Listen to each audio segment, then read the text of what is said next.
comfortable to reach out, then there would be a lot less problems. People don't care as much as they should, and I want to make people care.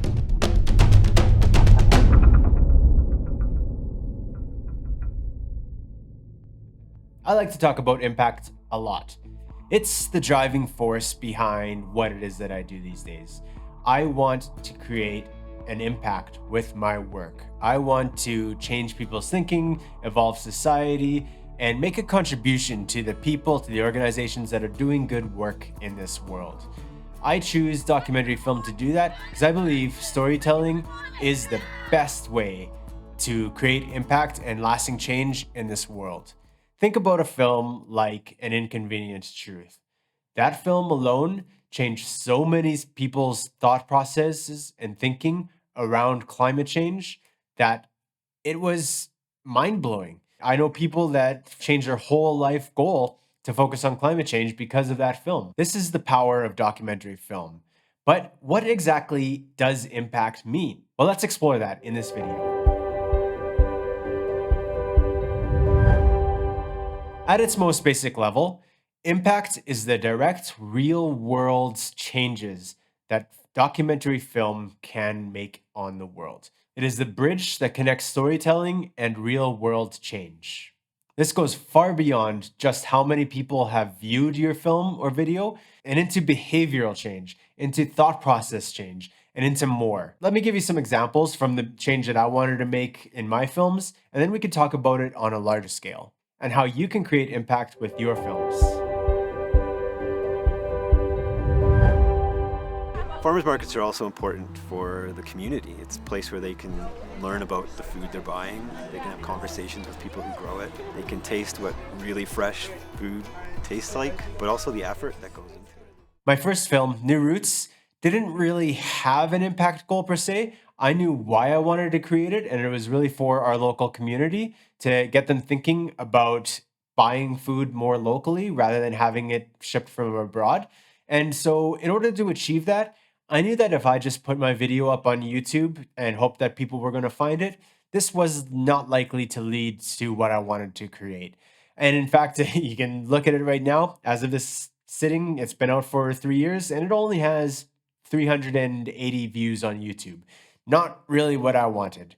So to release a film, I hosted an event with 2 local organizations and brought people together to have a conversation around the film with the farmers and with the organizations doing good work on food sustainability in our community. At that event, we had about 80 people, and we had a really good discussion around food security and the importance of local food in our community. And that to me was much more impactful than having the 350 people that have watched it on YouTube and maybe another 250 that have seen it on Vimeo. Now, I know these numbers are very small, and maybe with a film that gets hundreds of thousands of views, you could do a little bit more. But I would rather make an impact in 100 people's lives than have 1,000 people watch a film and no impact created whatsoever. Homelessness feels like a constant uncertainty. You're questioning your self-worth. Our second film, The Will to Change, had a very specific impact goal. We wanted it to reach the community of Cranbrook and East Kootenays in general and help destigmatize homelessness and help people have more empathy for people currently experiencing homelessness. Once again, we couldn't just put it up on YouTube and hope that the algorithm feeds it out to people, because it really doesn't work that way, especially for brand new channels.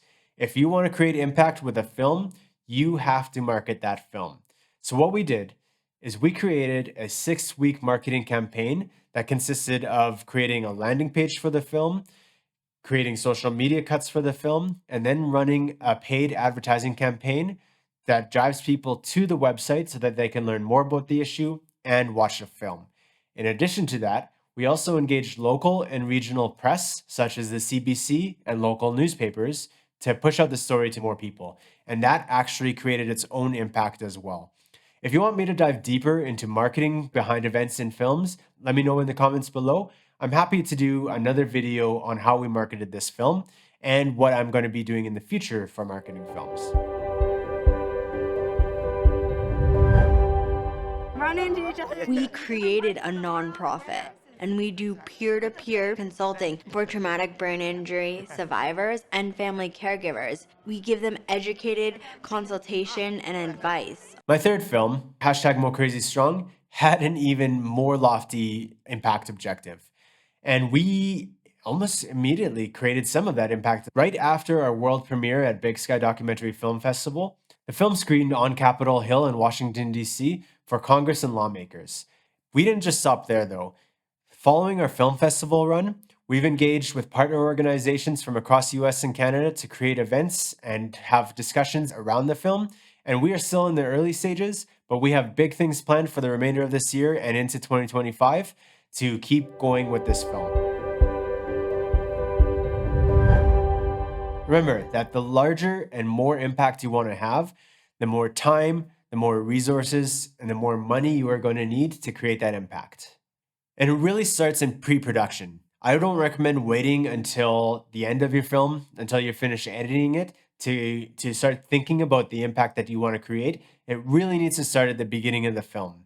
And then you can start reaching out to organizations that are involved in your space to see if there's interest in it and if there's a way that you can work together to get the film done and create the impact that you want to make. If you like this video, please let me know in the comments below. I'm happy to answer any questions that you have. And please consider subscribing to this channel to stay up to date on new videos that are coming out regarding these topics. Thanks, and see you in the next one.